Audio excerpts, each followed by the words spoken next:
All right, folks, welcome to the second video in our Indeterminate Tomatoes and Hoop House series. And I think the first thing I want to address is the difference between a determinate and an indeterminate tomato.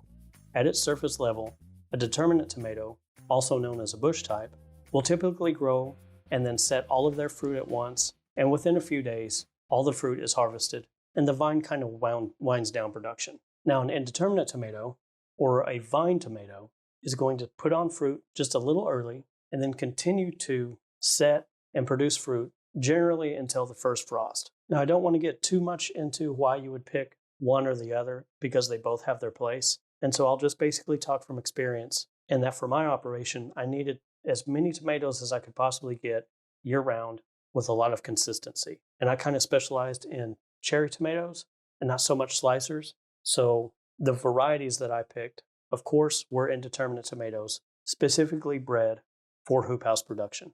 And I hope to have another video about that at some point. But staying on topic, specifically about indeterminate tomatoes inside a hoop house, we do get questions about why you would even trellis these things up and how to manage them. Well, the first thing is it's not uncommon for a vine to grow 40, 50, 60 feet in a season or more. In my case, because we were growing heated year-round in Texas, we were changing out rows of tomatoes roughly 3 to 4 times a year, depending on the variety. I personally like to grow my vines between 55 and 65 foot long, as after a while, I really felt like it took the nutrients so long to get up the vine that production slowed down a little bit. And so with these vines growing that tall, that fast, leaning and lowering is the best way to keep a tidy house and ensure an easier harvest. All that has the benefits of more airflow, less disease, less pests, more vigorous production, and a steady supply of fruit. And so the goal in a hoop house production is to basically have 4 zones of growing. And for me, that was crowning and flowering, which was done at the top of the vine, and then fruit set and vegetative growth, where the flowers became little tiny baby tomatoes, protected by the leaves, and they were allowed to grow until they got down to vine ripening or close to vine ripening, in which we could do a heavy prune. And I also include not only the bare stem racetrack, and by racetrack I mean that's where the vines are going to wind around either the Dutch bucket or the plant base themselves or the container, whichever way you decide to go. But of note, you should also constantly think about the roots and how happy, healthy, and cool that they are. So as you can see, I preferred a roller hook versus the kind of line that you wind around a spool.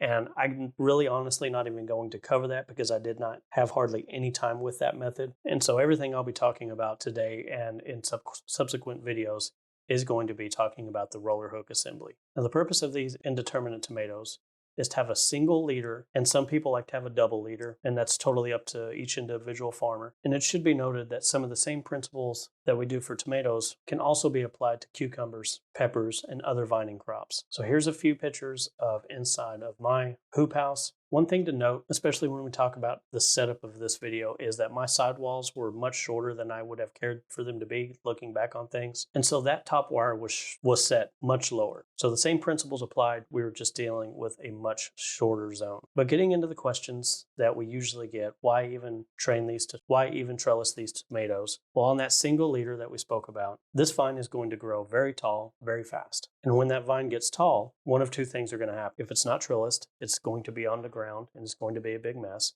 And if it is trellised, it's going to quickly grow not only out of reach, but into the hottest part of the high tone. This is going to slow production. It's going to be a big stagnant mess as far as airflow is concerned, and then it's going to be out of the reach of the harvest. Also, keeping a healthy working height for you and your employees ensures that you're not spending a lot of extra labor on ladders, which not only is physically going to wear you out, but it's going to put you in top of that heat zone, making it a little bit more uncomfortable. And thirdly, it's just a safety issue when you're crawling up and down on stuff. You're eventually going to fall off of that thing and possibly get hurt or damage a plant.